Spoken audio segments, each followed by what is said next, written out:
right, welcome to our first module for Solid Ground, Building Families on the Rock of Christ. The first module here, our presentation, we call Claim, letting Christ claim our entire family way of life.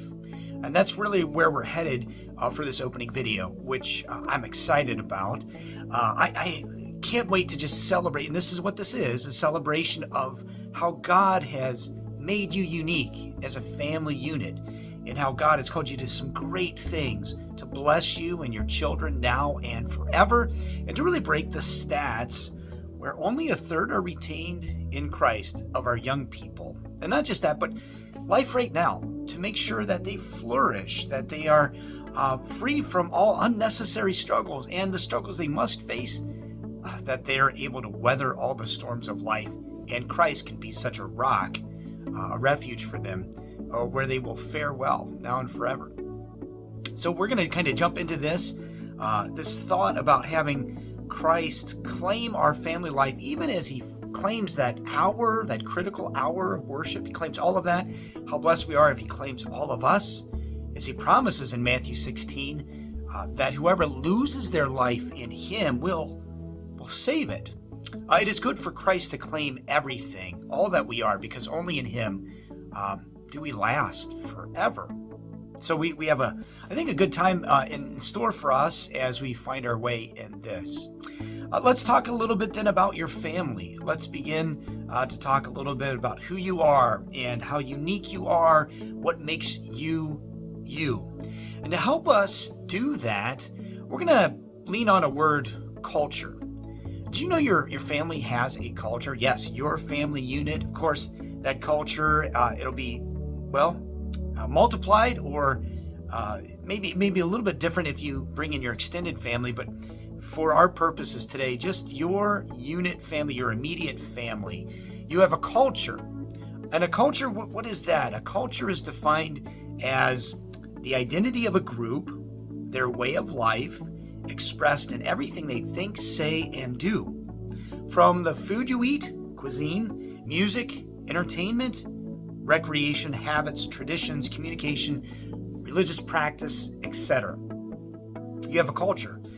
You have things that make you you, and things that are foreign to you if they invade your culture.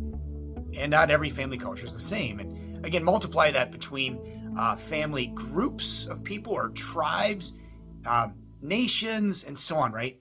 There's culture everywhere. And the thing about culture, too, it's not so easily detectable. A lot of times you only notice culture when you break the rule of the culture you're in, or someone does that in defiance of the culture, intentionally or unintentionally. So kind of some abstract thoughts.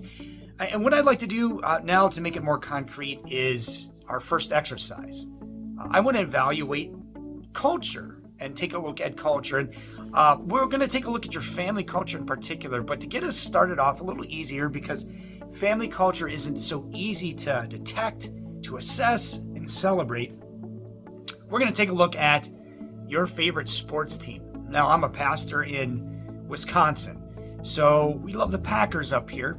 If you're from Wisconsin, if that's your team, I want you to evaluate, or at least examine, what is the Packer culture like. I'm originally from Cincinnati, Ohio, so I might also pick the Bengals and talk about what Bengal culture is like. But whatever city you're from, whatever sports team you like, evaluate that sports team's culture. And if you want to have a little more fun, talk about things that you could interject into that culture, which is in opposition to it, which would defy that culture. And what kind of reactions would you get? Maybe wearing a Steelers jersey at a Bengals game might stir the crowd a little bit. So have fun with that. Be as lighthearted as you want. Only take maybe a few minutes of your time for that. And if you're doing this as just kind of an individual, write out your thoughts.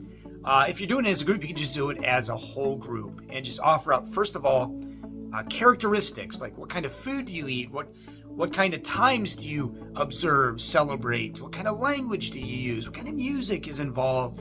What are your habits, practices when it comes to your sports team's culture? And then throw in a little bit of the opposing culture that maybe disrupts that. After you're done with that discussion, again, having some fun, I want you to take a moment and take a little more time. What's your family culture like? What's the communication that's had in your home? How would you describe that?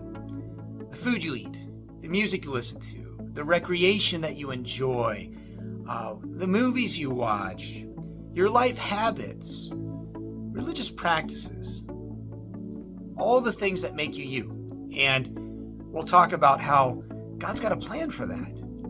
And maybe we haven't assessed that well enough.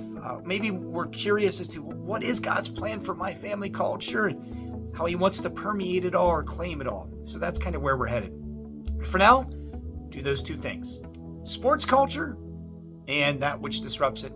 Family culture and that which might violate your sense of identity, your way of life.